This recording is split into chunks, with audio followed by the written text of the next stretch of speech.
Well, good evening, everyone. I think we'll probably get started. Firstly, let me just welcome you to the Lanesborough Health Club and Spa. It's such a pleasure to have you all here tonight, and a big thank you for joining us. I recognise a few faces in the audience, but for anyone who I haven't yet said hello to, I'm Francesca Oakeman-White, and I'm the founder of the Beauty Triangle.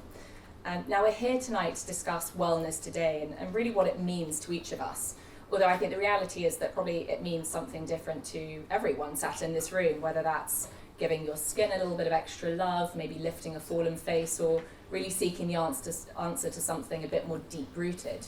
So what are the ways that we can restore physical but also emotional well-being? What are the trends, the treatments, the tried and trusted technologies that we're really leaning on today? We'll answer all of that in a moment, but just for any newcomers to our talks, a little bit of background on the Beauty Triangle. We set up TBT as a way to educate and empower our audiences, such as yourselves, on all aspects of their health and well-being, and always from a holistic standpoint. But we also did it to connect you with the most amazing voices in the world of well-being, which brings me to our amazing panelists, funnily enough, starting with Dr. Timm Golueke. He is a dermatologist, and he's also the founder of Royal Fern skincare, which we'll be finding out more about later. Timm also battled all of the Munich air strikes to get here for this morning, so I'm immensely grateful he didn't leave me with an empty seat here. Really excited to have you here. Thanks, Timm. We're also joined by aesthetic doctor and thread lifting extraordinaire, Dr. Pamela Benito, who is equally amazing. And finally by Naveen Cavale, plastic surgeon and founder of Real Plastics in Battersea, which is, I mean, to call it a clinic is to really do it a disservice. It is a fully fledged hospital, but again, we'll be finding out more about that later. You should all have a program with information on all of our speakers. If you flip over, there's a handy little section to take notes, because we'll be discussing many important things tonight. I'm sure you'll want to note it all down. And there's also a referral card on the back, so if you'd like us to connect you with anyone that you hear speak here tonight, just leave your email address, tick the box, and we'll make the introduction for you. We'll have our normal audience Q&A at the very end, so save up any questions until then, and we'll definitely be able to answer those for you. And we also have an incredible goodie bag for everyone, filled with one of my favourite products, and I'm not just saying that because Timm is sat next to me, the Royal Fern skin ampules, which are incredible. I mean, I could drink them, but much better on your skin, I'm told. So yes, please don't go without one of those. That is definitely enough from me. I'm going to hand over to our speakers. They're going to say a quick hello, introduce themselves, and then we'll get started with the main conversation. So maybe, Timm, you can kick things off. Hello, thank you for coming. So it was not so easy because strike in Munich airports, but young doctors strike here as well. So that's more important than me coming here, but I'm here, I'm happy because of my dear friend Francesca. And also being here at Lanesborough, which to me is the most stunning or special spa and health club here in London. I'm a dermatologist, so I have my own clinic in Munich since almost 17 years. My goodness, wow. Makes me old. Congratulations, you don't look it. But I'm also board certified here in the UK, so I used to work on Harley Street, then I used to work at Lanzerhof, and currently I'm looking for a new opportunity. So maybe I'm going to be back here twice a month, which I used to do, but it's pretty hard to find doctors also in Germany, so I need someone to treat my patients when I'm here. I'm doing dermatology, so all about skin. Because I personally think that sometimes we forget that skin is also very important to look beautiful. Yeah, so exactly. I always think it's a lot of little mosaic stones. So it's plastic surgery, it's threads, it's fillers, it's Botox, but it's also skin. Agreed. You know? And a lot of people do not really care so much about their complexion, which I think is super important because the skin is the first thing we all see. So when you meet someone, you see the skin. Yes, skin exactly. is a sign of health as well. And I think we all need to know that skincare is not so unimportant thing like some people think. So it's one of the mosaic stones. So it's living healthy, it's genetics, it's the right skincare. Skincare doesn't have to be expensive, so yeah, it just has to be the right skincare for your skin type. Agreed. So you can also mix high and low, He has many tips. Yeah, but skincare is important. It's important because sometimes people think, oh, I don't want to spend so much money on skincare. I rather do Botox and fillers and other things. We will also discuss other things later. Exactly. Which I also love. I'm also doing them on myself, but skincare is important. We'll start with the skincare. That is the foundation of it all. But I'm so happy to have you here. Thank you for joining us. Pamela, thank you also for being here. A little introduction. Thank you. Thank you so much for having me. Hi everyone, I'm Pamela or Pam. I'm a cosmetic doctor and I'm from Spain originally. Been here for 12 years now in the UK doing facial aesthetics. My background is maxillofacial surgery and I've stopped doing that back in 2015, so it's just full-time now aesthetics.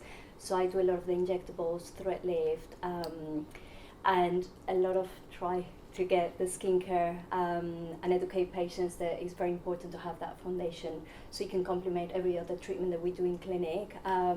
So I tend to refer quite a lot to other specialists as well. And I am based in central London, here in Knightsbridge actually, so around the corner. Literally just around the corner. Very convenient. Which is very convenient.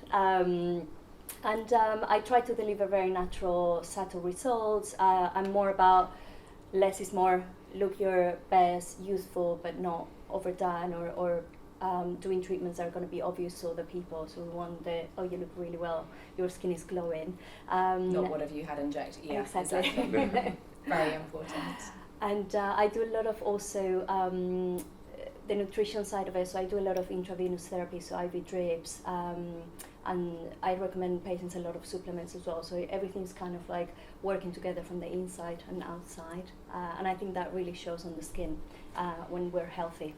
Definitely. I feel like there's going to be some amazing crossover between the three of you. So this is a marriage made in heaven. Exactly. To open the clinic together. Right. He's looking for someone. Final speaker, Mr. Naveen Cavale. Thank you for being here with us, Nav. Thank you. Thank you for inviting me, and thank you for coming. And I was going to say the venue, actually, the reason I've never been in this building, but this is the old St. George's Hospital. I don't know if you knew that. Used to be. I think it was cardiology, I think. It was the original teaching St. George's, that's what I remember, up to sort of the 70s or 80s, and then it's moved to the ugly building in Tooting. Still good. I trained there as well, but this is, anyway, but I'm Nav Cavale, I'm a plastic surgeon. I'm very much a surgical surgeon, I guess is how I describe myself. But the clinic setup that we've got down in South London in Battersea is, kind of encompasses everything really. I mainly operate sort of breasts and above. The sort of neck and above has been increasing more and more. The breasts have been reducing in terms of the balance of my practice. But having said that, I did a tummy and liposuction today. So I kind of do a bit of everything. I'm a very general plastic surgeon, both in the NHS. I do reconstructive surgery as well as privately. I guess my kind of approach is kind of keeping it natural, safe, boring in that sense, which is what you want. You don't want to be an exciting patient. You don't want to be you don't want to have a doctor that's easily excitable. You want to have a nice, calm, boring journey is how I kind of almost describe it. And if you kind of get through my service without almost being noticed, as it were, then you know what, that's a good result as far as I'm concerned. I've never heard anyone describe it as boring, but actually it's probably the perfect adjective you want to describe surgery. You want to be a routine patient. We'll talk about this as the evening goes on, but I do some charity work as well. I do a lot of teaching. I guess I used to be a manager in the NHS. I'm not anymore, thank God. But that kind of ended up teaching me how to then build this sort of clinic hospital, which is going all right so far. Anyway, I'll stop talking because I have a tendency to ramble. So just tell me to stop. I may have to do a few interruptions tonight, exactly, but that's I also ramble, but later we'll probably kick us out if we're all here for too long. drinking champagne. Anyway, thank you so much, all three of you, for being here. You're such a dream team, and I'm really excited to sort of, get into more questions with each of you. So, starting with Dr. Timm, so he's introduced himself. Timm is a dermatologist based in Munich, also coming back and forth to London. He has very straight-talking skincare advice, as I think we'll probably soon find out. Very German. Very German. I'm married to a German, so I love this sort of disciplined approach to skincare. Exactly. But you said it yourself, Timm, you're a dermatologist, so skin is really like the cornerstone of what it is that you do. But what are the main skincare concerns that we're all sort of coming to you with, like right now? I would say in general it's the complexion in total, and it's impurities. So it's acne, rosacea, peril or dermatitis, and hyperpigmentations. Yeah. So those are the main issues I see from the dermatological side. If we speak about beauty, because 50% of my time I'm also doing beauty treatments, like starting from Botox to filler. I don't do threads without any reason. But I have so much to do with Botox and fillers and PRP, we come to that later. Yeah. Devices, so a lot of beauty, but also still general dermatology, which is rare. So we have a lot of patients and waiting lists, and also people coming from Zurich, from the UK sometimes, because more and more dermatologists only do beauty. So it's really hard to find someone if you really have a skincare issue. Exactly. But I think knowing a sort of amazing dermatologist, because at some point in our lives, probably all of us will then be suffering from a dermatological condition. Like you say, the rosacea, eczema, acne. I mean, that's something that, acne is no longer just the preserve of adolescence anymore. We're experiencing it in all stages of life, aren't we? Yeah, yes. And it starts early. So I have patients who start coming to me with 11 acne, so first patients, and then it's a long maintenance journey. So it starts with acne, then it starts recommending the right products. It starts maybe to give Accutane, things like this, facials. We have facialists, like 6 ladies working in my team, doing microdermabrasion, aquadermabrasion, ultraformer, we come to that later, radiofrequency, microneedling. So what's causing these concerns, like the inflammatory skin conditions that we're all presenting with? Is there something in our lifestyle that's driving this?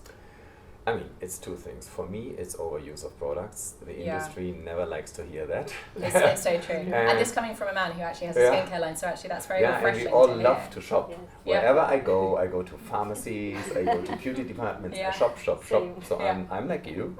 But your bathroom cabinet must be very exciting. Sometimes it's not so good to use too many steps. So I'm not a big fan of Korean skincare steps, like 10 products. And what I said before, you can also mix high and low. It just has to be according to your skin type. I'm also not believing in skin types of men and women, young and old. Really? It's more like, I have patients who have dry skin who are like 50, and dry skin who are like 60, or acne in later phases of our lives because of hormonal changes, and also acne patients who are like 15. So you mentioned the perioral dermatitis. I keep huge. Seeing people with this at the moment, or people keep telling me about it. Yeah, it's huge. They're experiencing it. Again, what's the cause of all of it? What is it, firstly, just to set the scene? So it looks to patients sometimes like rosacea or sometimes like acne, but it's perioral, so it's only in that area. Around the mouth. Yes, around the mouth and the chin. And it often starts due to overuse of products, or sometimes like everything, psychodermatology, when you have stress, higher cortisol levels, sebaceous glands are activated to produce more sebum. That's a reason, but often it's overuse. And it's very hard for the patients and also for the doctor to treat those patients, because the patients are addicted to products. So you tell them, you have to stop everything. No, I can't. And then they ask, but maybe the can serum. I just sneak this in? Just do the fruit acid peel. And I'm like, no. You have to stop everything, and it takes 4 weeks. So in German you say, first you have to go through the valley, and then it gets good and it stays good. But you have to be patient. Often people use cortisone creams, hydrocortisone creams, because someone had a patient yesterday. She was using cortisone creams because her GP told her, so cortisone helps. In the beginning, yes, but it makes it worse. So exactly. It's and huge. What's the overuse of all these products doing? Is it sort of compromising our skincare barrier? Is it sort of leading to irritation? It's affecting the skin barrier. It's affecting the microbiome, which is huge. Yeah, exactly. And this is causing this kind of inflammation disease, which looks like acne, but it's not related to acne at all. It's related to rosacea, because when you see the difference when you have a patient and you want to find out if it's acne or rosacea, in acne you have blackheads. In rosacea and perioral dermatitis, never. So it's papules, it's redness, so it's completely different clinically. Yeah. But often people come to me, they've been seeing other doctors or GPs or talking to friends, exchanging things like, you know, I've got this from the internet, Violet Grey shopped me and it's perfect. Yeah, exactly. So sometimes it's a long journey for those patients to find a serious doctor explaining them, no, that's perioral dermatitis. It doesn't sound very sexy, and you have to stop all the products you've been using. Sexy, and of course, people don't really like it, but then when you do it, it really goes away, but you have to be patient. You do, and also I think the skin has such an emotional impact on us, doesn't it? Particularly things like acne, like rosacea. I mean, and when you're told that you can't sort of rely on those products that make you feel confident about your skin, it is just one more thing that makes you feel sort of quite anxious, I suppose. Do you see that? Yes. I mean, psychodermatology is a new field, which is huge, because we all know that stress releases cortisol. Cortisol can activate our sebaceous glands to produce more sebum, so you can have acne, you can get worse perioral dermatitis, rosacea, etc. But you can also have drier skin, because sometimes the beneficial oils are produced less because of cortisol. So it's different ways how cortisol works. Also changing the probiome and then changing the skin barrier. So yes, stress is one of the big factors for our skin. So not only in acne, but also in eczema, in psoriasis, whatever you have, because it's your weak point. And when you have stress, your weak point reacts to that. And it's so difficult to get rid of the stress, isn't it, as well? I mean, in day-to-day life, it's really not that simple. Please. I just had a quick question. To what degree is consistency important? Okay, so just stay, I've used the same moisturiser, the same soap, the same shampoo for 15 years probably, and it's kind of okay, it works. You've got good skin. And the bloke who washes his hair with but we bar see soap, it, he looks good. So you do it exactly. right. So is that important? Yes, Just yes, because yes, of everything, course. You're not upsetting all Maybe the not the bars. bar of soap element, but the consistency. But you get people washing their hair with a bar of soap who've got the most amazing hair. Is that simply because they've been consistent? Because they've never done anything to disrupt the skincare barrier. And over cleaning, using devices, we come to that later. So doing too many those things. facial sonic brushes. Yeah, the brushes, but they're not anymore on the market, Clarisonic. No, I never really liked them because I felt if you have pimples, you just spread the bacteria. Yeah, exactly, the bacteria is being moved around from place to place. I like the massage, but I never understood. The gusher, so much better. What about the trends in skincare? Because you're very good at sort of acknowledging like what we're all doing with our skin. Like what are you interested in at the moment? So that's not a load of rubbish. One big thing is psychodermatology, what we just said, the impact of, that it's also socially accepted, because that's something hard to say, that you're stressed and you might have a problem and this is affecting your skin. That's not so nice. So people tend to say, oh, I think I have an allergy, but I see immediately, no, it's not an allergy, it's just too much treatment, too much stress, personal problems, which also show in your skin. The skin reflects everything, doesn't it? What's going on inside. Yes, and it's super important. Besides of filler and threads and plastic surgery, etc., the skin is the first thing when you meet someone. The skin, looks nice. Notice. It's also a sign of health, how healthy you are. Yeah, exactly. And that's why we're so obsessed with like glowing, radiant skin at the moment. It makes us, on first impressions, anyone who meets us, and they say, "Oh my God, you're glowing!" Like it's you're healthy, you're well, you're attractive. It's all these things. You're youthful.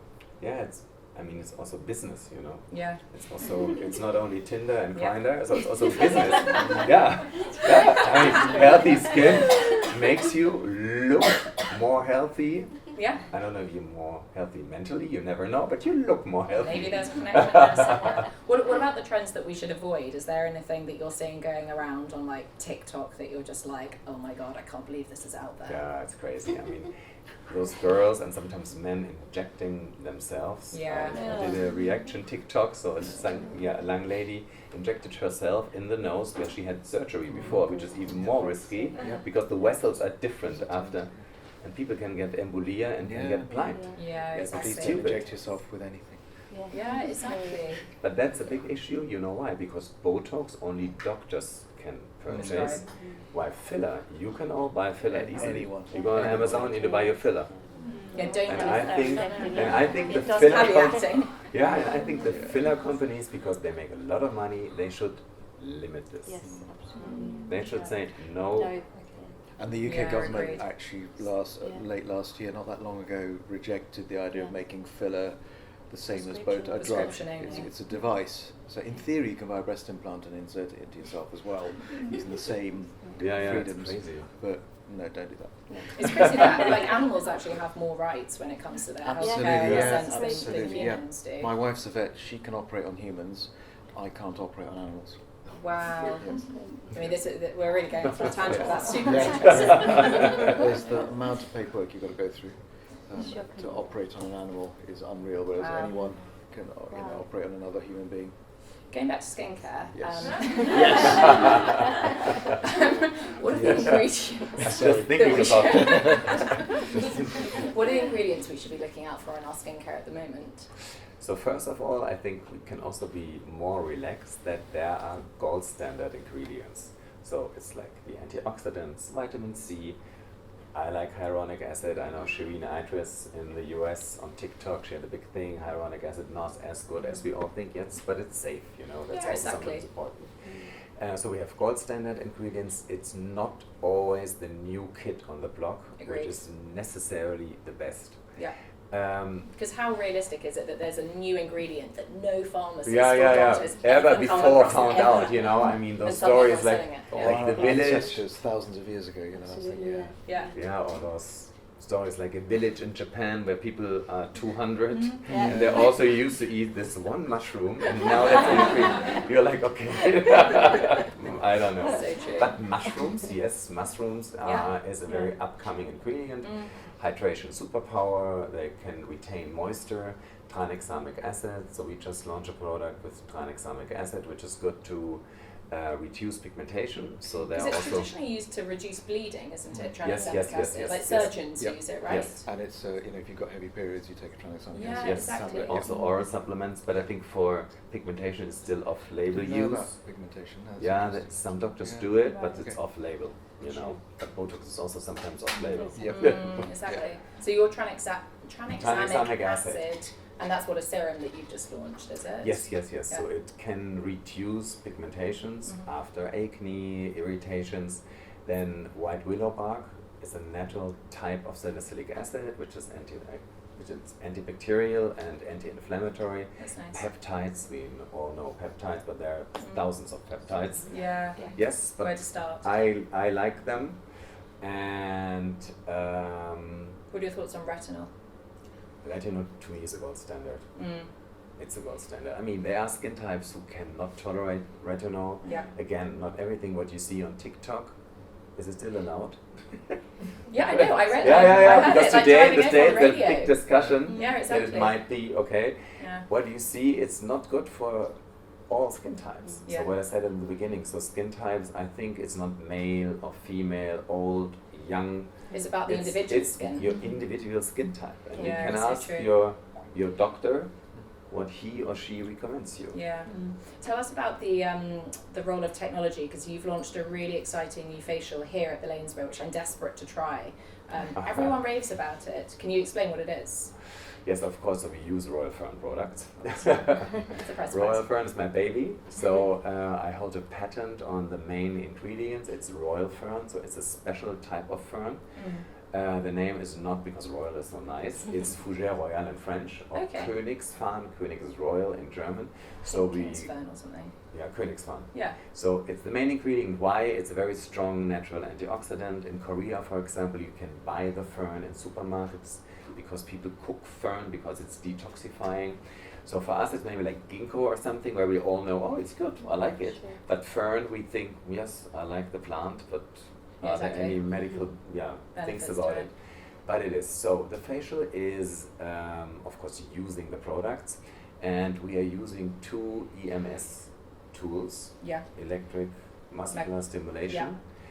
One is like a stick, and the other sort of like tones the tones, muscles, activate the muscles. Yeah. So you really feel it. It's like you feel it. So some people don't like it because they feel like is it like tickly, more having like a Thai pins and massage and needles? sleeping. Yeah. So you feel it. Something is really happening. Yeah, So I it's quite like that bit. activating the muscles. Yeah. So we all know Face Gym, Inge Theron, dear friend of mine, great idea. I believe in it.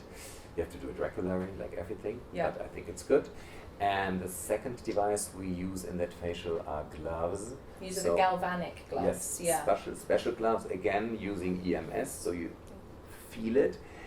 And I like those more than the stick because I still believe that the human touch is important. Yeah. You know? Agreed. And now we come to the apps, dermatologist apps. In Germany, we have the apps where people send pictures of skin conditions. It's huge. But still, it's important to talk to the patient, and it's also touching the patient and being nice with the patient. So and because it's that facial and that human touch that gives the patient the sense of wellness and well-being. yeah, and you relax. Again, hormones. Yeah, stress goes more down. happy, you look better, less cortisol, etc. So it's a whole thing. That's so true. And finally, what are the sort of treatment options? I mean, we discussed you doing all sorts of amazing aesthetic treatments, lots of injectables, but what about for the patient who isn't quite ready for toxin or filler? Are there any alternatives that you offer? There are a lot because in Germany people are still a little bit more into natural. You said it too, so it's changing, I think, worldwide, but more than in London. So in Germany people do like to do procedures, but they don't really like their friends to see it. So it's more natural. Yeah. And sometimes people are scared, especially younger patients, because they've seen their mums doing too much fillers, too much Botox. They think, oh, I don't want to look like my mom. So, but yes, we all know we can do it very natural, Botox fillers, so you can do it like no one sees it. Even lips you can inject, but no one sees it. Yeah. But it's things like PRP, platelet-rich plasma, we do it a lot. It's re-injecting your own blood. I like it. Because the blood is rich in like the growth factors, right? Yes, and growth it sort of factors. stimulates. Then it's PRF, skin. platelet-rich fibrin. I'm still not sure, so they claim it's more white blood cells in that. Let's see. Then there's EM phase. I tried it last week, so it's those things maybe you've seen on TikTok. They're like sticky patches, pads. patches, and it's a combination of electric muscular contraction in combination with radio frequency. You have to do it 4 times, so you have to do it, I think, once a week. Exactly. And that makes it sometimes complicated because you know how we are. So then we can't do it, and then it's 2 weeks, and then patients are unhappy because it's not the schedule. You've got to really commit to these courses of treatments to actually see the results, haven't you? And I think that the difference between something that you inject with a needle is that you can often, I mean, maybe Botox is sort of a little longer, but with filler you get an immediate result, and the patient is normally happy with that. Whereas with these things where it takes time, and it's collagen stimulation and all of that, it takes months to see the result. I think that can be more tricky for the patient sometimes. Yeah, and plasma people like, because I have a lot of patients who don't like Botox, don't like fillers, and plasma is only your own material. So we don't mix it with vitamin and hyaluronic acid because I think if you do it, it should be natural. Yeah, exactly. So it's only your own body, like rejuvenation of itself. It's using your own natural resources. It's like an organic sort of and treatment. People like it. So it's like bio, because it's only your thing. Yeah. And then what else? HIFU. I love HIFU. Bull therapy, ultraformer. We have a device from Korea. It's ultraformer. Yeah. It's the same thing. You have to do it once a year. Again, it's like going to the gym. When you go once to the gym, you feel better, but you don't see the results. So it's a mix of a lot of things we all do to lead to more healthy looking, beautiful skin. It's like, to go back to the initial point you made about all those little mosaic sticks. Yes, it's a big mosaic and a lot of things. And also to be happy. I mean, you can do everything we do, and when you're unhappy, it shows. Yeah, that's true. So, I know that's sometimes hard to be happy, but we should be happy sitting here at the Lanes Bar. That's true. Have another glass of champagne. Thank you so much for joining us. It's always such a joy to speak with you. And thank you for having me. Yeah, I'm sure Tim will be around if there are any more questions, and please save up any questions for him until the end as well. Our second speaker is the gorgeous Dr. Pamela Benito. She introduced herself, aesthetic doctor, brilliant with threads, IV drips as well. You've got a really holistic wellness sort of grounded approach to what you do, which is really special. But I suppose before you get underway with all of your beautiful injectables and threads, is there anything that you believe is important to do as a doctor to sort of optimize the skin and the body and get it into the right place for treatment? Yes, of course. And I think, like Tim was saying, the skin is your first, a step to have it in a good condition before you can start doing other treatments. And like you were just saying, combination of treatments I think is always key, because sometimes I feel patients come in just for a bit of Botox here and there, and they expect the whole change overall. And you have to commit, like you said, with certain treatments. Obviously there are courses, but also what you do at home I think is really important, because even if we do a great treatment in the clinic, if people don't maintain, then it's not going to be a wow. That's so true. So I tend to, on the first consultation, always kind of like ask them what they're trying to achieve or what they're looking for, and then look into their lifestyle, nutrition, what skincare they're using at home, and so on. And then I take it from there a little bit, because again, I could do a bit of Botox or filler here and there, but I like to know what they're actually doing. Yeah, exactly. And if they're sometimes not familiar with things, I think it's important for us to educate patients, because the amount of people I don't think they're familiar with even certain ingredients that for us is quite basic. It's very easy, like when this is like your bread and butter and you're in this world all the time, just to reel off these ingredients and these procedures, and sometimes the patient sits there and they don't always want to say, what is that? What are you talking about? Exactly. Yeah. So I think I love talking to patients about everything, so I love to educate. Most people nowadays, I think they're interested in learning more, and even the product like Botox. In the past, I don't think people were as familiar with it. Obviously, they tend to Google more and do more research, and since COVID, I think a lot of people have spent more time looking at skincare now, to get that no filter face, whereas before, they never used to even ask, oh, but what is actually in there? Or I'll show them also what I'm using, what brand I'm using. I want to make sure they know exactly what we're going to inject or I think that's really important as well. You need to empower the patient to be a part of that journey. I mean, I like the fact that your consultation touches on all those lifestyle elements as well. Like even things, I mean, you and I were speaking about it just earlier, like sleep, immunity, hormones. Like why is it so important to you that you have that sort of foundation? I think because it really, like Timm was saying as well, it shows, right? Yeah. So I think everything is connected. So your gut, absolutely. I think is again, like with the skin, a very big organ that we need to look after, and even into the side of IV drips, I want to make sure that they understand it's more for well-being, nutrition, not for a hangover cure. I know some have so many IV drips created, right? So healthy. Like as if when you're really hungover, you're really going to have the energy to drag yourself to like a clinic and get and then I spend just for that. So for me, it's all about a journey with the patient, and I don't like sometimes that if a patient comes just for one time, have a bit of both, and never come back, you almost feel like, oh, why did they not? Because I think it's important to build a relationship, and it doesn't mean that every patient is for us or we're for every patient. So that's why I always even say to patients, go for another consultation with someone else if you're not sure, because I think it's important that they trust you and they feel like, oh, this is the person that I want to see for my skin or for my surgery. Yeah, exactly. We're very much becoming sort of an industry of super specialists as well, and it's nice to sort of go to the people who do this day in, day out. And I think hormonal, especially now that more women obviously are talking about peri and menopause, hormonal changes also show on the skin. I get so many patients saying, since I hit the menopause, my skin is drier, I don't sleep as good. Sometimes they try HRT, doesn't work for them necessarily. Yeah. So I think, again, you can always look at what can we do to improve that skin. And I think sometimes when you are going through a big shift in life, such as perimenopause or menopause, it's also very valuable to have that consistency of the practitioner that you're seeing as well, because they weather that storm with you and they go on that journey with you too. You mentioned quite a few times the IV drips. How does that fit in? Like, how does that complement your aesthetic work? Yeah, exactly, because it's a really unique angle actually for somebody who's injecting. I mean, I guess you're still injecting. Still injecting, but I think it comes from my passion about well-being in general.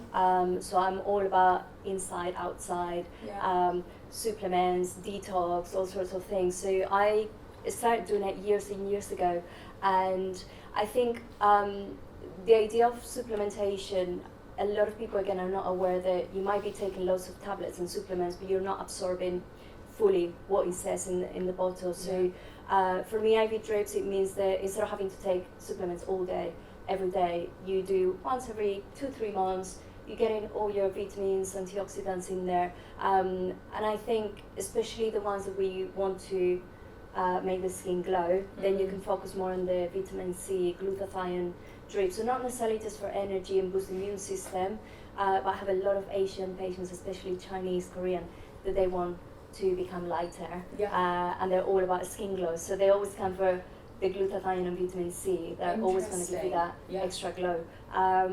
So I think good for promoting sort of healing as well, yes, and recovery. Yeah, a lot of them. Sometimes if I'm going to do a thread lift, for example, that there's a little bit more downtime, and the patient asks, they can do it beforehand. We can do it right after. And I think there's always obviously the healing side of things that we can improve. And again, the same with supplements. I give them a lot of collagen supplements that are combined with other vitamins and ingredients to help that wound healing. Collagen supplements are something that we always get asked questions about. Yeah, it's another whole conversation. But I normally give patients a collagen supplement called iFern. So I don't know if you're familiar with it. It's FDA approved. It's combined with other ingredients, including hyaluronic acid, silicone extract, zinc. So there's a synergy of ingredients that are going to, yes, you have the collagen type 1, but all of those ingredients together are the ones that are going to give you that improvement on the skin hydration, elasticity. Is that inside out approach that you were talking about? So I've looked into supplements, especially collagen, over the years, and this is the one that I really feel, obviously they have clinical trials that show the benefit as well, and they're FDA, but I've taken it myself first before I even offer it to patients, and it really helps overall, because I think people, when you talk about collagen, they just think about their face, they're going to look 10 years younger. I don't know, it's everywhere. It's the key to having healthy hair, not having osteoporosis in later life, healthy joints, all of this stuff. And what about those drops that go onto the tongue that you were telling me about? Because they're really clever. They're very clever. So I came across them about a year ago.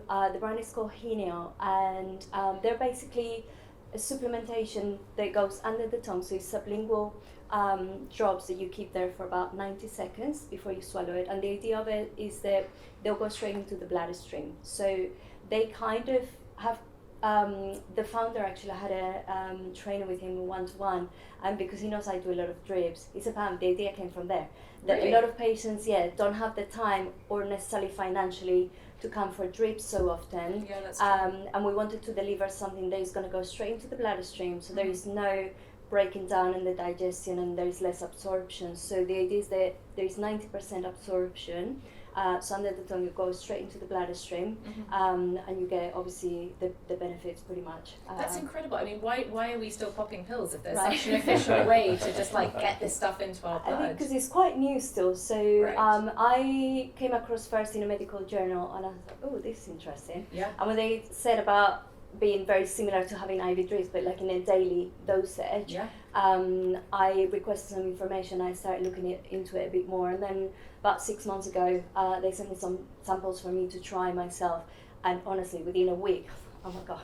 So do all of your patients take these? Yeah, a lot of them now. The only ones that I request blood test is for vitamin D and B12. Okay. So we want to make sure we don't do exactly. it. For the rest of them, it's mainly glutathione, NAD, resveratrol, which are amazing especially glutathione and resveratrol, and both antioxidants. So again, for the skin boosting immune system, and also for the menopause, the combination of them work really, really well for the perimenopausal symptoms as well. That's interesting. And the NAD for slowing the aging process and energy is There's amazing. a lot of NAD sort of in the Yes. aesthetics, anti-aging Yes, sort of arena exactly. now, isn't there? Yes, and I think again, people think of, oh, it's going to slow the aging process just here. Yeah. No, it's internal as well. It's Yeah. at cellular level. Yeah. And again, a lot of the Chinese, Korean patients are very familiar with it. With our other patients that I have from whether it's US even or Europe, they're not as familiar with it. So I take my time to explain exactly. It's interesting does. that different patient groups are sort of very Yeah. invested in certain things. I'm Yeah. probably sure that all of you see that. No, that's really interesting. And yeah. No, you carry on. And then they have a specific one, a turmeric curcumin one, more for like inflammatory conditions. Yeah. So you wouldn't give it just to everyone unless it's someone with arthritis or any inflammatory disease. Then you don't necessarily need to take it. And now they just brought out melatonin as well. So again, great. medical grade, all of them, but you can put it under the To tongue. improve the sleep. Yeah, exactly. Wow, I need to It's try great. that. I was Obviously, talking offline yeah. about like the CBD drops I've been Yeah. taking every night that I wake up feeling like drugged afterwards almost. I mean, it's great, but these things It work is very something to try, quickly, yeah. very powerfully. Yes. Melatonin would be interesting. Tell us a bit about the injectables you do, because they're sort of very much in a less is more sort of approach, yes, whereas I feel like a lot of people are very much about the sort of big quantities and the sort of transformations, which obviously isn't a nice sort of route to take it down. No, I think again it depends. Some practitioners do that kind of 10, 12 syringes of filler, and I find it is crazy. to me. They get these sort of sensational before and afters on But it's social not media, realistic, but actually yeah. how realistic is that person's face going to look Exactly. walking down the street? Yeah, and I think sometimes if you're going to plan to do that over time, it is a better way of doing it because you can be more precise where to put that extra bit. So whether we do the Botox, and I think still a lot of people are scared of Botox because they think, oh, I don't want to look surprised or scared. Yeah. And then I tell no, yeah, we can go from baby Botox amounts and have movement to a little bit more. I go away from that frozen look. And the same with filler. The amount of people, oh, I will never do my lips because you can always tell. And when I've said to them, well, I've had my lips done. Yeah. No. Really? Like, yeah, a little bit. And then, oh, they look so natural. And that's the thing, you can go very, very subtle.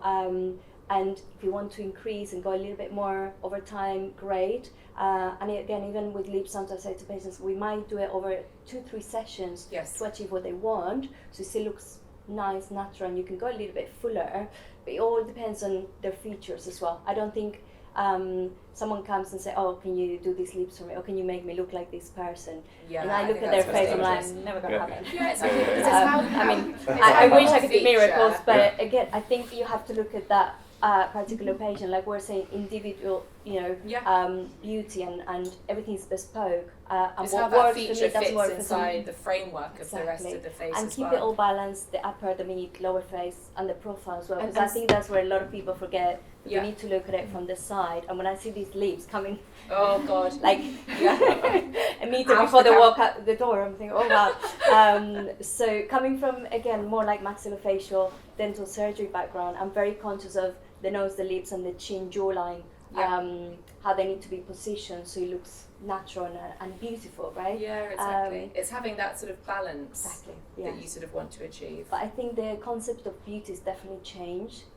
even from, I consider myself young, but not then. From when I was younger to now, some of the younger generation, I don't treat a lot of very young patients. I normally, from the 30s, most of my patients, on sometimes 27, 28, a little bit of prevention or more like the skincare side of things or chemical peels, microneedling. But I always say to them, okay, what do you think of beautiful? And they show me certain celebrities that for me, it's not beauty, if that makes sense. Yeah, so exactly. I think it's going back to, okay, what do you consider beautiful? Because it might be very different to what I see as beautiful. I think it's unpicking that psychology Yes, and understanding the influences that have shaped that person's perception of Absolutely, beauty yes. often as well. And Yes. we all have completely unique backgrounds, but there's so much that feeds into actually what we as individuals define as beautiful. But you do, I think you're so right when you talk about addressing those individual features, like it has to respect what's going on with yourself and your personality as well. Yes. exactly. Because I can see certain people that have a little bit more obvious treatment to me, but it suits them. It suits it, yeah, absolutely. Even I have one of my really good friends for years, and she's Iranian originally, and they like almost for people to know they do things. Exactly. But that's her personality as well. She's very loud and bubbly, and she's always out for having a drink and exactly. And it fits her. Whereas I could never get away with that. Yeah, exactly. Like she's they'd not run a the mile blonde. in Germany. Yeah, exactly. That's so true. So, and I think it depends on background, nationality. There is certain areas or countries that are more into that sort of outcome. Whereas I think in Europe, they tend to be more natural and subtle. I agree, definitely. I have a lot of Arabic patients, so they tend to have a little bit more in terms of they want almost people to know that they can afford or that they have all these treatments, or they'll mention what practitioners they go to because it's exactly. I'm going to. It's almost like a currency for some patients. That's so true. So what about with your thread lifts? Are they something that are very in demand at the moment? Are they something that people are still quite hesitant about? Because it's on the border of almost a surgical procedure. Yeah, I think it's the closest to the plastic surgery. So in that sense, I think there's still a little bit of patients that are hesitant. Yeah. I think there is definitely demand, even when they don't necessarily know that they want or they might look into threads. Based during that consultation, that we offer treatment options, and then we discuss and see which one is the most appropriate for that patient. Yeah. But I think they're still scared. A lot of people are not familiar enough with the threads. I think there is also a lot of things going wrong, like with any other treatment, I guess, that unfortunately makes people even more scared of it. Yeah. And I try to obviously spend time to again discuss that there is different types of threads, that it can be very natural, that it's not as scary as I would never recommend to watch a video on YouTube necessarily if they're considering the treatment, like might put you off for life. My mum did that before a session, and she was my model. I was like, oh god, no. why did she do that? So I had to give her a Xanax beforehand. She's a bit more relaxed. But for me, it's fascinating, and I love doing threads. And maybe coming from that maxillofacial background, I'm more familiar with the face and the neck, and even if I don't surgery anymore, but that's the closest. And I think a combination of treatments with the injectable, sometimes you need to restore a bit of volume before we do threads, or the other way around, we do the lifting first and then we see. Is it still that less is more approach with threads? Like, is it a good, can you achieve a result with sort of just like one thread here and one? Not really. I try to be realistic, and I think that's where consultation is key with patients, because sometimes they will come and tell me, I just want one thread, and it's like, well, great, but I'm not going to, not because I don't want to do it, it's because they're not going to get the result they expect. Exactly. So I think it's all about managing expectations. So I always show them in a row, okay, will you be happy with it? So I'll show them and they're like, well, yeah, I'll be very happy with that. Okay, you great. literally do one side and be like, how's this? Should we do the other side? I'm like, yeah. And even with the amount of threads, they will ask me, what do you think? And it's nothing to do with the financial side of things, because for me, one more thread or less on each side is not going to make a difference. It's more for them to be happy and get the result they want. Exactly. But it's true that sometimes I'm planning to do, say, 5 threads on one side, and I do 4 and it looks great. Yeah. And I'll say, well, I'm going to save you some money today. I think with 4 we're good. And they're, oh, okay, amazing. And sometimes the other way around, we might have said 4 to 5, but we'll see as we're doing it. Exactly. And if I generally feel that extra thread is going to do the wow. So you're bespoke sort of with the application. But they're never going to be unnatural, because we're not removing, we're more repositioning the tissue. Yes, exactly. The stuff that's sort of falling with gravity. Exactly. And there's so much we can lift as well. So I always tell them up to 2 centimeters we can achieve. That's amazing. But again, it depends on the candidate. If they're the right candidate, if they're not, whether it's because they're extremely saggy or heavy, I'll forward to the surgeon specialist. Not because I want to, you need a facelift, but I try to be very subtle about it and say, well, you're not the right candidate.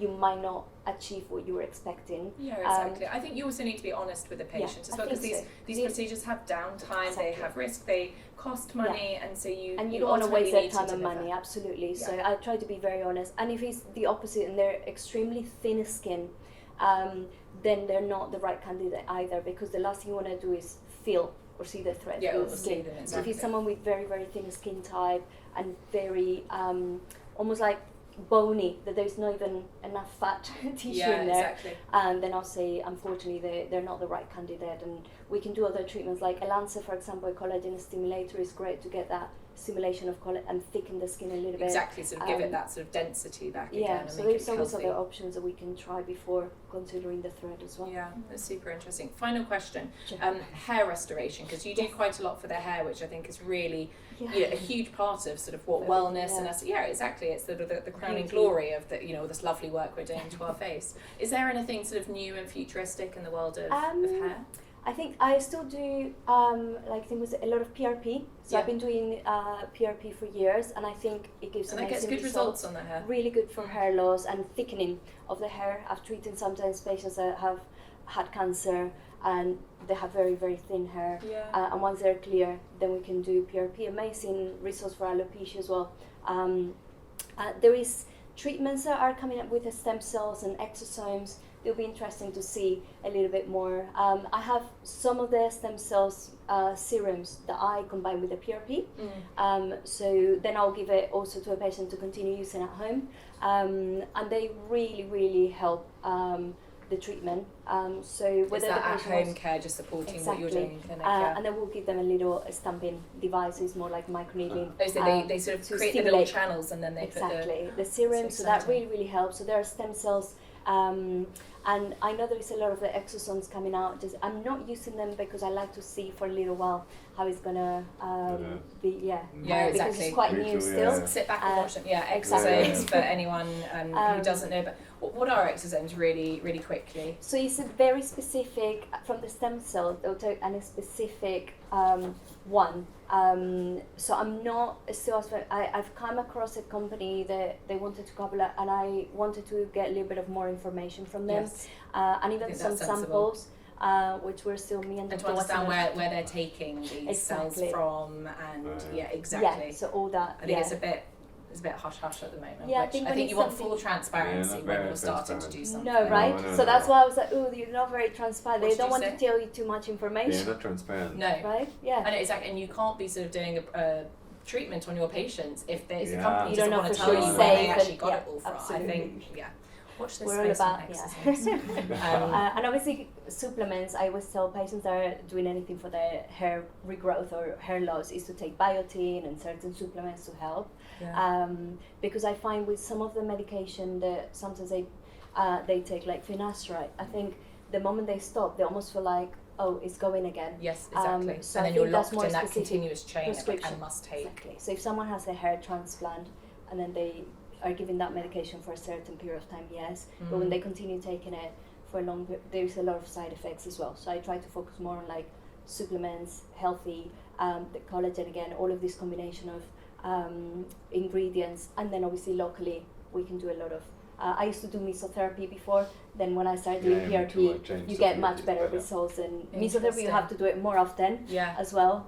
So it becomes quite expensive. Yeah, well, exactly, and it's nice for the patient to know that as well. They're Yeah. getting more bang for Better. their buck. Yeah. Another very holistic approach to everything. It seems like. Thank you so much for your Thank time, you Pamela. for That was having really me. Thank you, interesting everyone. and really fascinating to understand how you're weaving wellness into aesthetics as well. Our final speaker is the amazing Mr. Naveen Cavale. He introduced himself to you, but he is, I think you're taking a very pioneering, very forward-thinking approach to plastic surgery and aesthetics as well in the day-to-day, which is exactly what this talk is all about. But I always think it's interesting because surgery is often the last step in a patient's journey, isn't it? But yet you hear so many patients then saying, my God, I wish I'd done this sooner. Yeah. Do you feel that there are sort of, what's probably the most, I suppose, which procedure has the most impact for a patient when it comes to surgery on their quality of life or their self-esteem? I mean, they all do, and I think you hear, I wish I'd done it earlier with all different types of procedures. I heard it a few times yesterday, when I was doing my clinic. Actually, interestingly, the operation that has the highest satisfaction rate out of all of the operations that we do as plastic cosmetic surgeons is breast reduction. Yeah, I've of heard all that thi- too. Yep. And it's not implants, it's not facelifts, it's not noses, because it's not just a cosmetic procedure, it's a very functional procedure. And so. And it gives you that quality of life back as well, exactly, because you stand taller, and your posture is better. Interestingly, yeah, that's probably, to answer your question kind of directly, that's probably the one. But I think with all procedures, you hear, I wish I'd done it earlier. I've been, but on the other hand, actually, I'm kind of saying, yeah, but you did it when the time was right. Okay, that's true. Yes, you've lived with this nose all your life, or whatever, or and you kind of have been thinking about it, and then you hear, I went to see a doctor, and then I chickened out, or the time wasn't quite right because I'd started a new job, I'd just started a family, I'd just moved across the world, or whatever. So I think one of the messages is probably do surgery when the time is right. It's a life event. Yeah, exactly. It's not something that can be slotted into a weekend the because worst you've got a holiday is one side, party the other. The worst thing I want to hear is, I'm getting married in 6 months' time. Can you do my nose? Can you do my nose? Can you do my what if it doesn't go to plan? Then not only have you got all of this hassle to put up with, whatever it is after surgery, now your wedding's ruined, your holiday's ruined, your whatever, So no, treat it as a life event. I always say we got married in May, then we bought a house in July, and we almost got divorced in August. It's really, really, don't do too many things at once. Stagger it, plan it, and do it when the time is right. Yeah, exactly. It's definitely something that has to be thought and considered very, very carefully. Yeah. I mean, you're very well known for your breast work, your noses, your rhinoplasties as well. They're very distinctly different patient groups that come in to see you, I guess.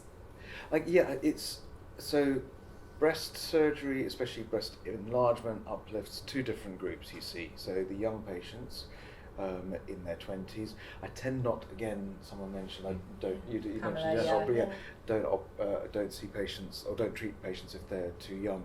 I tend not to treat patients if they're under 22. That's bizarrely that's when I think you start becoming an adult. 22? 22. Mine is 25. First when your fibroblast shut down is when you become an adult. Exactly, yeah. Your breasts on average stop growing at 22. Interesting. So what you've got, so for breast surgery, honestly, don't do anything before 22. And so you see the young patients wanting a breast enlargement, for example. Yeah. Someone who's never quite had enough, or they're a different shape or a different size, or never quite been happy with them. All my mates kind of developed really early, and I was left behind and actually never caught up. So that's the young group of patients. Because that again has a very emotional impact on the patient. And then there's the older group of patients post-family. Actually, I was quite happy up until I had kids, and then they've ruined, my body. Yeah. So there's that group as well, and actually they tend to be a bit like breast reduction. They tend to be more satisfied with surgery because they know what they're missing. Yeah. And so therefore they've got a very clear idea what they're kind of trying to get back to. And it's like, I don't necessarily want to go back to having an 18-year-old bust that, sits up there. I just want to get a bit of what I used to have back because it's just awful the way I am now. It's like you said, it's a restorative procedure. Yeah. I totally get this after having had a baby. I mean, Exactly. once I'm done having I will come and see you for this whole thing. But it is very much about sort of going back to the version of yourself that you want to, not I want to be somebody who I'm not. And the younger patients who've never had, something they're happy with, there's more of a chance they never will be happy with whatever you get them. Exactly. So you got to tread carefully, and I think having surgery too young is a bad idea anyway. Having any intervention when you're too young is a bad idea. And so if I do end up seeing it, I've seen patients who've come to see me just before their 18th birthday and then are booking their surgery, or thinking of booking their surgery just after. You do get that with nose jobs, don't you? I often hear about girls for their 16th birthday, their 18th birthday, the parents buy them a nose job. Yep. There is that. It sounds so shocking, but it's like in some cultures I think it's exactly. also it's not a something thing. I have to say it's never happened. I've seen young patients who and you kind of get it. Okay, you see. You can see why they're bothered by the nose. You can empathise. You can understand. But then, if they're too young, I always say, well, come back with your support person, your mum, your big brother, your big sister, your grandma, your aunt, whoever it is, please come back, go away, think about it. I mean, I spend a lot of time trying to put patients off surgery. It sounds bizarre, but I'm really trying to stop you from having surgery. Keep telling them how boring it is. Exactly, exactly. And you know, you don't think carefully, take your time. Before you sign on the dotted line and lie down on my operating table, really. Particularly for something like that, right? For noses, it's that central feature of your entire face. Exactly, and it is, you know, people are very sensitive to their noses. We're oversensitized a bit with the mobile phone camera, which exaggerates your nose. It interestingly makes your ears look better if they stick out. So nose worse, ears better. Ears better. And the zoom camera as well, and we stare at ourselves endlessly. We've got to be careful how technology influences how we perceive ourselves as well. Social media is doing the same thing. Yeah. I mean, I social media is a double-edged sword, because actually, I mean, we're all probably very active on social media. For me, it's a really good thing, because I think by looking at my social media presence, people, by the time they turn up in my clinic room, they kind of know who I am. Yeah, exactly. And they kind of hopefully. And they've selected themselves out. If someone looks at my social media and goes, he's a bit weird, don't come to me, great, you know what, we weren't meant to be. It is really nice. It's like you don't book a hotel when you go on holiday without going on the website and looking at all the pictures of the rooms and the pool and the spa and the restaurant. And it's the same with a surgeon, I guess, on social media. You've got to get on, you've got to gel somehow, and if I don't like a patient, I will say, sorry, this isn't going to work, I just got the heebie-jeebies or a bad vibe, or you know, it's not going to happen. It's just as much them, the patient, consenting to me operating, as me consenting to operate. Yeah. You know, we've both got to agree. It is like a marriage. It is a relationship. And as you say, it's not a quick fix. And there's certain things with surgery. Yes, you can have breast implants and disappear, and then you'll be back 15 years later. But actually, generally speaking, surgery is a commitment, and it requires maintenance. It requires all the other holistic, approaches that we've been talking about. It's not just the cutting and the stitching; it's the maintenance, it's the skin care, it's the overall health, it's holistic approach.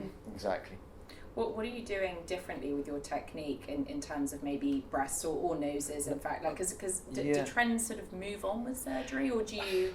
No, I mean, the human anatomy has been the same for millions of years. Yeah, it's so true. So not really, but we're working out how to do things a little bit better. There's little tweaks. More efficiently. Yeah, exactly. So my breast augmentation technique, I'm now very much it's very unusual for me not to do the muscle split technique that I like doing. It's it's quick, it's What's safe. that, where you put the implant sort of not half on top under, and half in front. So I split the pec in its natural line. Whereas traditionally, if you're putting implants onto the muscle, you actually detach it from the where it inserts into the sternum. So the downtime is a little... And that can cause more... There's loads of reasons why I think that's a bad idea. Yeah. So I can avoid that all by doing this. It's quick, it's relatively painless, it bleeds less, so the chance of having problems are less. It looks better. So I'm I can get a bit evangelical about it, which I won't. But that's one thing. The noses, which I probably now do majority noses actually more than breast surgery, interestingly. Yeah. I'd use the piezo, the ultrasonic saw. Yes, which it's like a drill, isn't it? It's basically the same thing that you guys, max dentists use for drill. That horrible high-pitched drill. You're asleep, thankfully, when I use it. I use it. So boring. Yeah, exactly. Yeah, exactly. Yeah, actually, it's become nice and routine and boring, in that you can predict exactly where you're cutting. There's no longer the hammer and chisel, which is the traditional approach. It's kind of like cracking an egg. The nose bones are like eggshell in places, especially in very delicate female noses. You don't want to be putting a hammer and chisel to it, because if you try and crack an egg with it, you'll get cracks everywhere, and it's unpredictable, uncontrollable. The piezo now, you can be really precise exactly where you do the cuts in the bone, osteotomies as we call them, exactly how much you file off the top, exactly how much you bend it in. It's really nice and really consistent. And that must be so good for the recovery as well. Yeah, much. And the piezo is interesting. I can put up on. In fact, I demonstrate it when I'm teaching that by putting it on the patient's skin, it does nothing. Whereas you put it on the bone and it'll cut straight through it. Wow, so it cuts through. Cool. It cuts through hard stuff, not soft. Yeah. And so therefore, one of the up here, the brain's right there, and one of the problems with the traditional hammer and chisel is you can actually go into the blood-brain barrier. Not the blood-brain barrier, into the dura, which is the fluid around the brain, and you can end up getting leakage of But you cerebrospinal wouldn't be able fluid. to do that with this. And this piezo actually is drill. one of the ways that avoids that. I've never had it. That's amazing. Yeah, so very controllable. Bleeding is less, bruising is less. A lot of my patients have hardly any bruising. Swelling is the same, unfortunately. Yeah. Some people say it's worse. I don't think it is if you do it the right way. I guess the swelling is also down to the patient as an individual. Oh, totally, yeah. I mean, I wish I could predict swelling. I wish I could predict scarring after surgery. I just can't. Yeah, that's exactly. totally down to Patient luck, selection. genetics, environment, who knows. And what about the patient's surgical journey? How has that sort of changed in recent years? I think we're a lot more efficient. So the reason for setting up Battersea, for example, is because with COVID, all the big and medium-sized hospitals closed, and the only hospitals that carried on were the small clinics like Cadogan, for example, like Sloane Square, where I used to work. And they offered their services to the NHS. The NHS said, no, thank you very much, you're a bit too small, we don't need your equipment to take to the Nightingale Hospital. So actually Cadogan was left intact, and we just reopened our doors in June 2020, whenever the pandemic started. Lockdown one. Yeah. And so, whereas there are a whole load of surgeons around the country going, I've got nowhere to operate, I've got a waiting list, I've got patients who are desperate. And so that's the reason for setting up a place like Battersea, and lots of other people are doing it now. And actually that's had a really positive impact on the whole market, because I think, and we'll see more and more of this as the years go by, a lot of the sort of cheaper cosmetic surgery chains are not doing so well, because I think us as a group of surgeons have now taken control a little bit of the process. We're hopefully going to see fewer patients going abroad. Yeah, the sort of surgery abroad. Exactly, and I was saying earlier to someone, I've got a patient who went abroad for a tummy tuck, had a problem, we treated her in the NHS, a whole load of hassle, probably cost the NHS £100,000 to just fix this problem because of saving a few £1,000s. I was going to say that the temptation to sort of save the money going abroad is completely negated when you have to come back to the UK and have all those issues. And again, I can't remember who I was saying this to, but she's since been getting a bit of fluid collection, has been injecting herself to drain the fluid, and actually was in A&E today. So to come back to answer your question, I think that kind of stuff is going to be less, hopefully, because not only will we do surgery closer to home efficiently, more affordably, more accessibly, we'll also select the patients better, because actually quite often you're seeing any old patient being operated on in some of these clinics. Yeah. Now there are very, very, very good clinics all around the world, and there are very bad clinics in the UK, but hopefully the very bad clinics in the UK will see their business go down. The people going to the dodgier clinics abroad, that will go down. And with a bit of luck, safety and efficiency and accessibility, because cosmetic surgery now is no longer taboo. It's no longer, Hollywood starlets or whatever, these weird people with scare, doing odd things, looking scared. It's not like that anymore. Surgery is now almost for the average person, as it were, and it's, as we were saying earlier, it's the natural, subtle. The best plastic surgery is sitting right across you in the tube. Yeah. And you don't know it. That's what you want. That's what you've got to aim for. Yeah, exactly. Not the radical transformation. Exactly. And the sensation. No, it's not. And yes, there are parts of the world where people want to show off that they have had surgery. The scars for the axillary breast augmentation, they were a status symbol in Brazil for ages. They could show them off on the beach and show them. That's getting less and less. Yeah. Even in Brazil, implants are reducing in size. Natural, subtle is, East Coast, West Coast, US is no longer that different. Yeah, aesthetic anymore. The kind of swept face looks have gone. And I guess the difference with your clinic as well is that everything you're doing there is a day case, isn't it? Yeah. There's no overnight and it's... No. We're doing now, I do everything as a day case because we know how to do it safely. Yeah. We do safe, gentle, but enough general anaesthesia, so our patients are fully asleep. They've got a monitor on their forehead to tell us how asleep they are or how awake they are, and you can make sure. You don't get given gases, which gives you a lot more of a hangover type of thing after surgery. We do what's called TIVA, intravenous anaesthesia. Yeah, so it's much cleaner. And we prepare, and it's a bit like wallpapering. You can just get wallpaper paste and wallpaper and stick it on the wall, and it might look good for a few days and it'll fall off. Yeah. But if you prepare the wall and you cover things, it's preparing the patients beforehand, making sure that we've got them sorted, optimized.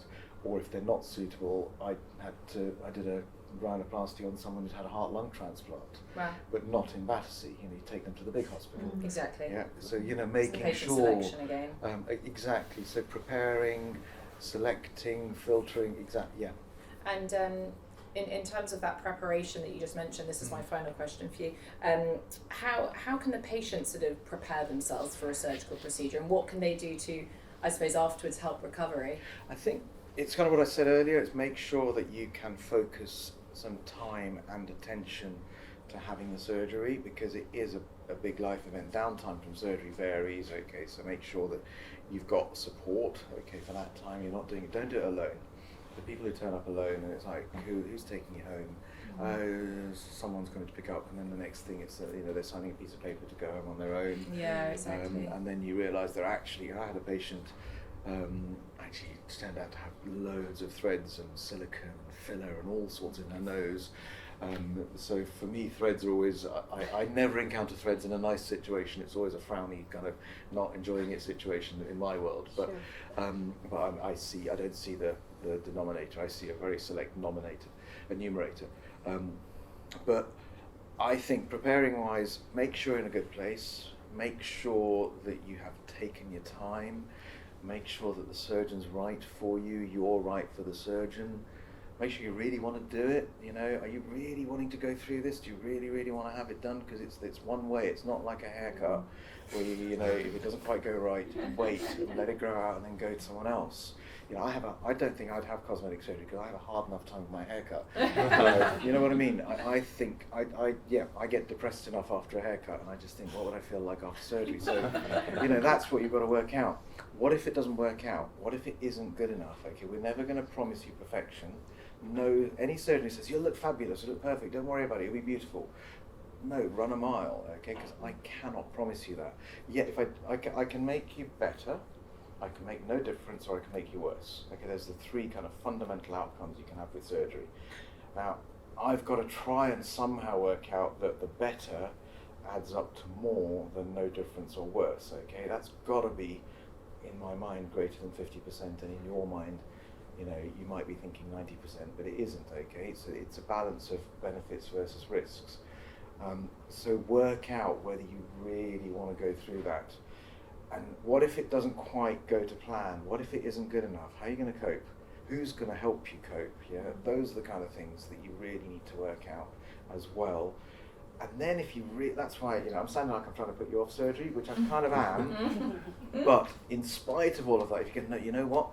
I really want to do this. The heart-lung transplant guy, he really wanted it. It was really bugging him, and you can understand it.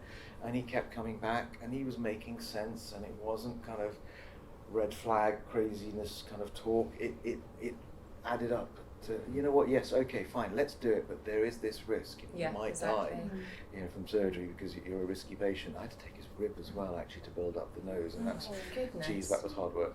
But so again, and make sure your surgeon is properly qualified. All the things.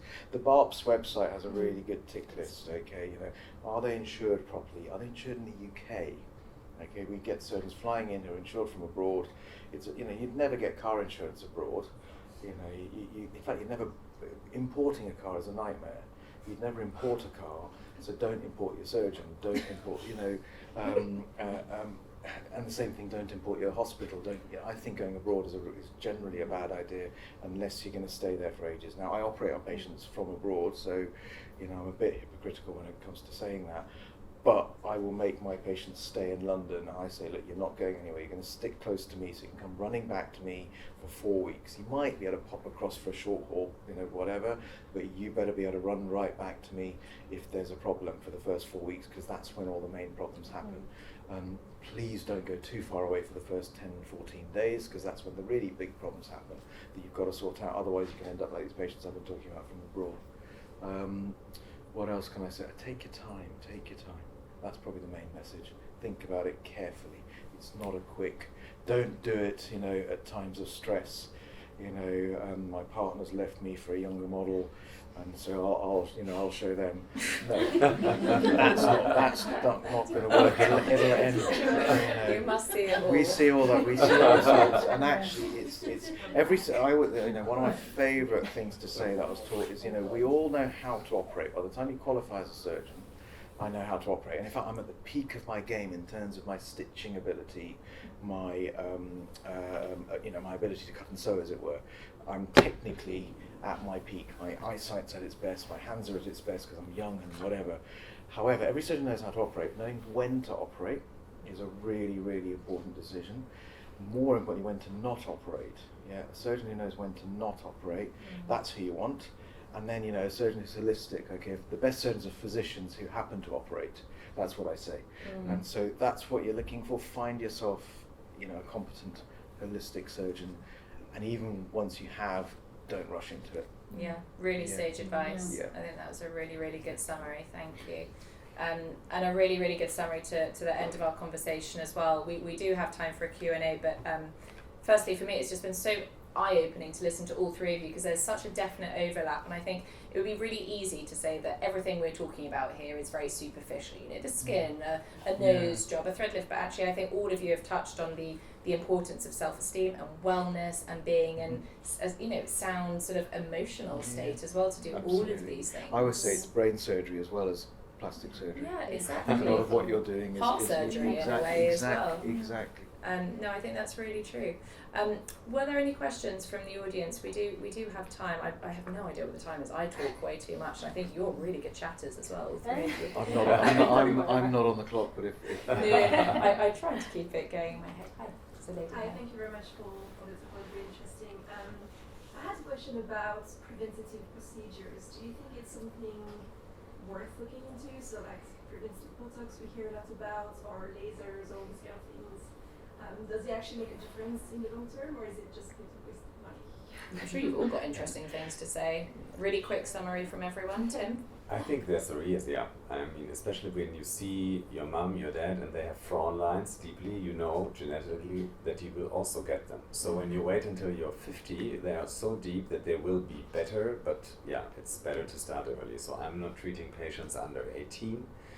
In Korea, for example, they do nose jobs with 14 because it's a social standard. You don't get the right husband, or if you look not the way that you get in that special class.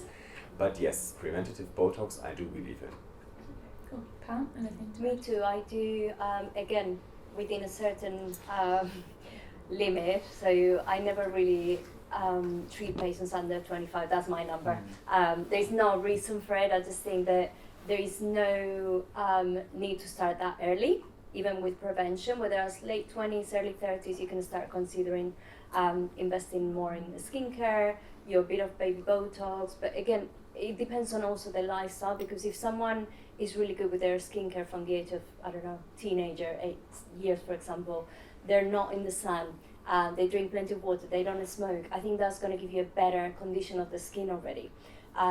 So I personally didn't start doing baby Botox until I was 35, but it doesn't mean that every patient is going to do that, because I have patients that are 10 years younger than me, and I'm thinking, oh wow, I'm doing good. Only because I generally feel like, oh yeah, they can do with Botox already because they have lines there.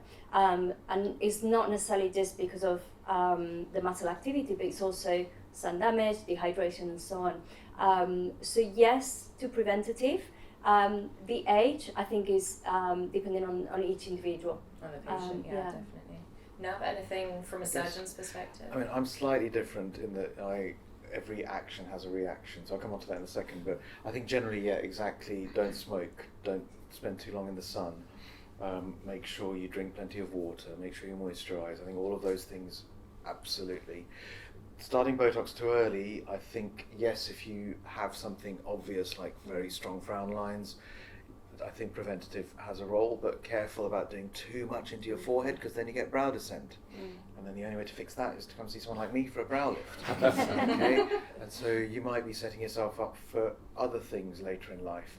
It's a bit like having implants too early and too big. The drag will be more, perhaps if you're doing it just before having kids. then your breasts are going to get even bigger and they'll droop even more. Then you need an uplift. Okay, so great for me, not so great for you. So I think yes, but is my answer. Be careful. Yeah. Good question. Actually, just one question, and actually it's following on from the point that you've asked about, sort of the age, what's the age sort of limit, in terms of, is it 22? I'm wondering actually, what's the age limit sort of higher up? What's the oldest patient that you will actually treat each of us? That's really interesting as we get older. I don't think anyone's ever asked that. That's I've really had that interesting. question before Have from you? patients actually, and when they ask me, my oldest patient, active still, and she has a little bit of all sorts of injectables. She's 83 years old. And Good for even when her. patients have heard, but if you do Botox for too long, it stops working. It's not always, it's not that straightforward. Some people develop immunity, that's a different story, but the masses are still working. So of course Botox is gonna still work.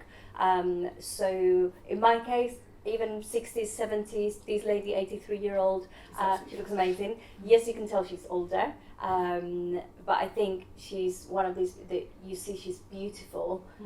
She looks great, she looks fresh, but you don't expect to get a completely smooth everywhere because of course you're going to have some lines and a little bit of saggy skin here and there. It also probably makes her feel good as well. Like, I I don't know, think there's an right? age where we should think like, I'm too old for this. I should stop doing this now, because then you're not going to feel Yeah, like yourself. If exactly. you've always maintained, your face in a certain way, your body in a certain way. It's like you wouldn't stop going to the gym at a certain point, would you? Exactly. If you're too old. This lady does Pilates every day. Oh my goodness, I need to be. She's fitter than me anyway. Amazing. Yeah, she's fitter than I am. I don't know about Yeah. whether it's So, really surgery-wise, yeah, no, I mean, I don't have an upper limit. The oldest patient I did a breast reduction on was also 83, and she did great. A postmenopausal breast enlargement can happen. It's rare, but it can happen. And it was in the NHS actually, and she came to us saying, look, all the kids in the estate are making fun of me now. I hate it, I'd rather be dead. So we did it, we warned her there's a risk in anesthesia. It's the anesthesia that's the risk. It's the blood loss can be a risk, so you have to be really careful when you do surgery. In Battersea, we've had, in fact, she's been a patient of mine for a few years, having loads of stuff done, a sort of total body makeover almost. Unusual patient in my practice, but she's 71. She's going to have a tummy tuck next week, I think. And she bounces back from surgery. She's looked after herself. She's healthy. She's a good. So you can be a good 71 or a bad 71. We'll operate on the good 71s if they're safe to anaesthetise and it makes sense to do the surgery without risking. You don't want to come in and not leave.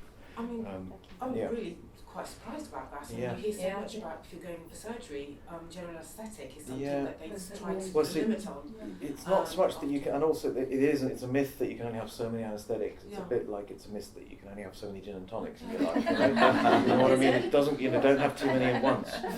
Whereas if you spread it out and you're in moderation, fine. The anaesthetics it's not like that. They don't But accumulate. No. in terms of the trauma, No. I mean, there are patients, and especially like trauma patients, we look after, old, young, who will have 50 plus operations over years, because they're having lots of things done. Isn't it more about the length of that you're under? Again, and no, the general not necessarily. Really? No, not I hear so necessarily. many surgeons say we can't do this procedure and this procedure together because it makes the procedure Yes, too long so and you that's know, dangerous for the that anaesthetic. it's dangerous. So today's operation, if I didn't do all of the operations I was meant to be doing, because we got to 5 and a bit hours, and the patient can get cold. If you get cold, your blood doesn't clot. If you can also, if you've had if you've had a lot to drink, as it were, your hangover is going to be longer. So we do put, and again, fluid losses can accumulate, can get dangerous. Being still for so long can be dangerous. There's all sorts of reasons not to do long operations all in one go. But again, you do it safely, like the 71-year-old. She's having lots of actually reasonably big operations, but one at a time. And then we'll combine a big-ish operation and a less big operation to add up into the same chunk. It's all about the planning. It's got to be very strategic about, in the exactly, planning, yeah. absolutely. It's all about. But surely the CY anaesthetist pre-surgery anyway to go through what they should be doing, what shouldn't, their risks, surely. Exactly, and I don't like patients dying on the operating table. Okay, that's one of the reasons I'm a plastic surgeon. It doesn't happen very often. So you choose your patients, you prepare them, and it's risks versus benefits. Okay, the benefits have to outweigh the risks significantly, and nose surgery is typical. 1 in 4 patients come back after nose surgery saying, "What about a bit more? What about a little bit more? Just that." And I'm there going, "No, honestly, don't do it, because you're never 0%. You're never going to be 100%. Okay, no one has a 0% knows whatever that is.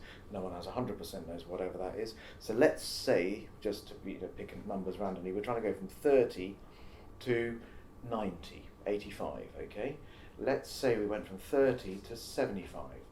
Second operation, we're now trying to go from 75 to say 90, 15% benefit. First time round, 30 to, what did I say, Massive 85. benefit, Okay, 55, yeah. 60%. Risk was 10%.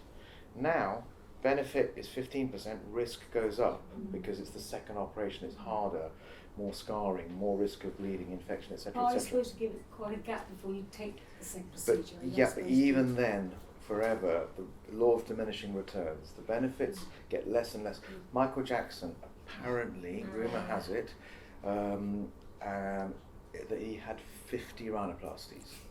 What, 1-5? 50. 50. Rumour 50 has it. rhinoplasties. This was Arthur Swift, who was talking about being a trainee under the surgeon who operated on Michael Jackson at wherever it was, CCR. Yeah.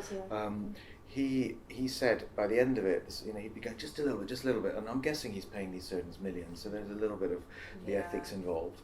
God, how But by the end of it, apparently they didn't know what to do to him, so they'd literally give him a shot of propofol, I think it was, that he ended up dying from, and he'd go to sleep, and then they put a little sticky tape on his nose, and they wake him up going, "All done." And he'd be Oh my God, apparently. really? So there's the ethics of that's questionable as well. But Probably benefit. So don't It's a very try. You'll expensive never surgery. achieve perfection. Having said that, 1 in 20 patients have a second operation on their nose, and that's quite a lot as well. So again, you've got to be Is that prepared. because they're not happy with they're not Something's being not realistic quite with their right. results? It just depends. They've not necessarily. It's not quite either worked out, because it doesn't always work out. Noses are difficult. You can't predict it always. Or actually, they came to me and I'm just not quite what they were about, and we didn't quite spend enough time. So now I spend longer consulting my patients for breast augmentation. Is a typical one. I spend an hour and a half consulting a breast augmentation patient, and I drone on and on about all the risks and the subtleties about it. It takes me about 40 minutes to do a breast augmentation, so the surgery is less time than the actual consultation. And the same thing with rhinoplasty. Actually, it takes me an hour and a half, 2 hours to do a rhinoplasty, start to finish. Flying time in the air, not takeoff, landing, security, passport. And my rhinoplasty consultation quite often takes me twice as long, because I see the patients over and over again if they're not quite right, and then I might say, sorry, no, not for me. The consultation is the most important part. And actually, the consultation is the hardest. The consultation is where it can all go very wrong. Absolutely, exactly. And having a second opinion, that's Absolutely, what I'm yeah. always recommending my patients who ask me for plastic surgery. Exactly. First of all, I don't want to be responsible when the patient is unhappy, you Yeah. know. Yeah. So I always I do tell my exactly the same. patients, Yeah. please do have a second Yeah. consultation, Absolutely. even when I'm sure already Absolutely, that this that's a person would really be the good right sign. doctor. That's Yeah. a really I good agree, sign. yeah. Someone who is actively saying, go and see someone else. Honestly, just go so you can compare. Okay, a good Ferrari salesman will send you to the Aston Martin shop as well, because that might be a better fit for you. You might not quite be the Ferrari customer. Yeah, so a good salesperson will send you to go and look at. You know what? I don't think I'm going to make you happy. Go there. Yeah, exactly. Yeah. And actually, quite often they then come back going, yeah, I did go and look at that, and I looked at this, that, the other, and actually, no, you're fine. And then that reinforces it. I read the stat today that the patient only retains 10% of what they're told in a consultation. I don't know if you've come across that stat before. Within the first minute and then the last minute or something. Yeah, exactly that. I mean, and that's actually really, it means it's important to just see somebody else as well, if nothing else, just to refresh yourself with what this operation entails. Absolutely, and then I give them the paperwork. I write a lot down. Yeah. Well, it's electronic, and they will get that. So you've got this list of, horrendousness that I've talked to you about, and so that you can look at that and you can think about it. You can discuss it with your support network. Yeah. And It's important. and hopefully and actually, if you decide surgery is not for you, that's a success as well, okay, because that's a happy patient. I went through this journey, I decided not to have surgery, you know what, great, I'm happy. Yeah, patient, yeah. Again, What would you do if someone came, say, for liposuction and they're obese? Would you not suggest change lifestyle? Yeah. Liposuction is not for obesity. Liposuction is not a weight loss but there's operation. some people think it's an easy solution, don't Yeah. they? In which case you have. Yeah, I got an Instagram message recently from somebody saying, I'm going on some across the country cycle ride in March. This was in February. I need to lose so many kilos by such and such time. It's from here, and here. And I've also got these other inquiries, whatever they were. They're also a little bit bizarre. Please, when can I book in liposuction with you? And it's a no. It's not. First of all, liposuction is like a targeted procedure. It's very exactly. It's stubborn areas that you've got down to a healthy body mass index. And I do believe that there is a healthy body mass index. And again, when we're talking about longevity and people living longer, you don't see very old people who've been obese their entire life. You really don't. You know, these are the people who cycle all their life, done Pilates all their life, you know, that kind of thing. So liposuction is not for weight loss, full stop. It's also once you are in a healthy place. So I'll tell patients, lose weight. Don't lose weight like that, please, because that's not healthy. That means you're in a starvation state, which means you don't heal after surgery because your body is used to demolishing rather than building.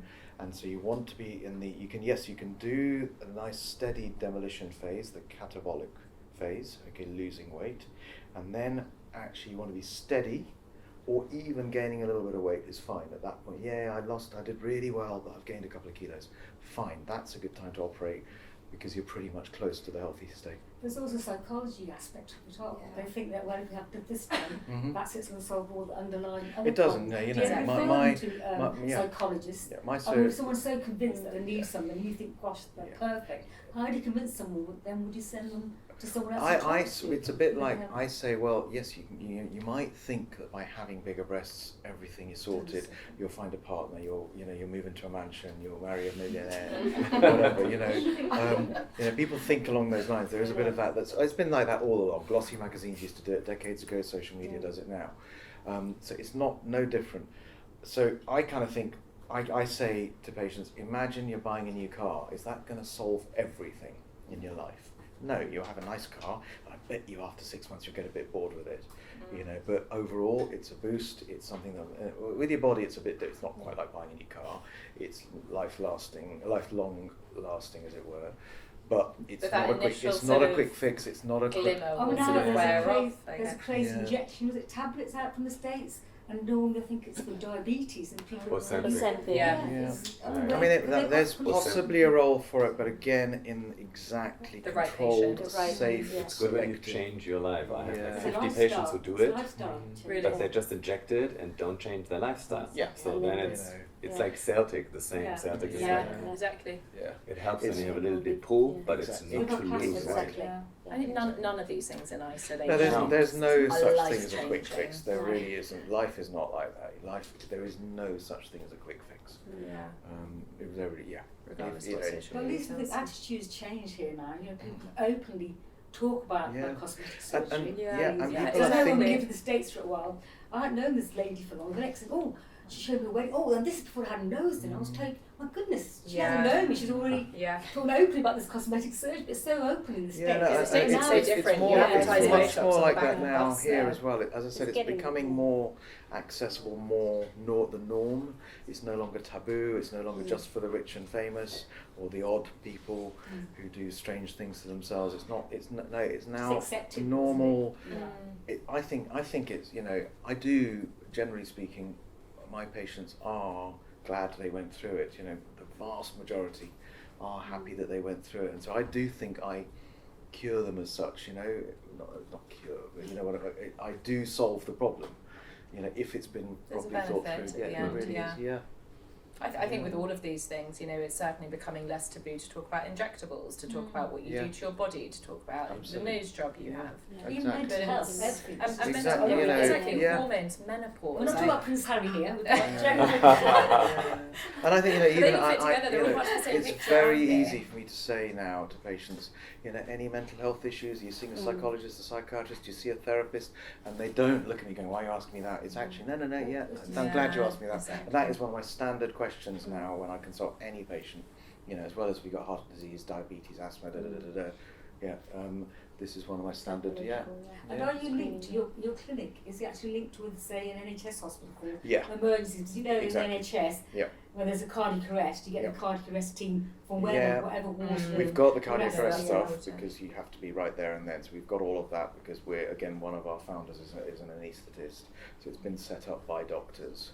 And so that side, but if we do have something that we can't cope with, then yes, we will take you to St Thomas's, which is our nearest, which is also where I happen to be an NHS consultant, which is why I managed to negotiate the cover, which again a lot of other places don't have. And so you know, something will go wrong one day when we do have to transfer someone in a hurry. That's inevitable. And such realists. You know, you've got but that's part of planning.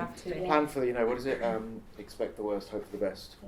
Expect the something like that. I'm just trying to think. There is a. Gonna get it wrong too. Yeah, plan for the worst, hope for the best, or something. Isn't it the saying? Yeah. So still can't get it right. Now they're thinking of curtail the hours to train medicine. You know how it's like 5 years plus. They're thinking of cutting back the training period because of the shortage. So if you go to the hospitals now, there's so many doctors from abroad.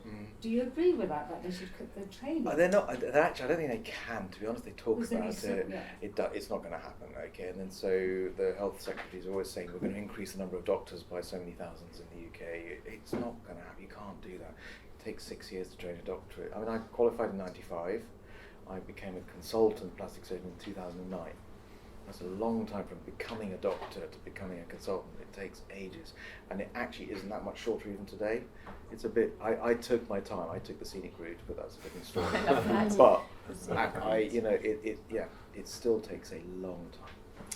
If there are any more questions, I think probably you guys will hopefully be around for a little bit longer. Just I'm conscious people might need to get going. Sorry. But no, not at all. It's been a fascinating conversation. So a huge thank you to these guys. They've been superstars. Thank you. Bring you all here and have a glass of champagne. Please don't forget your goodie bags. I think Victoria's got them all sort of ready and waiting for you. And if you do have a referral card and we can connect you, then just pass that over to us and we'll make introductions. But thank you so much for coming. Hope to see you again soon. Thank you. Thank you. Thank you.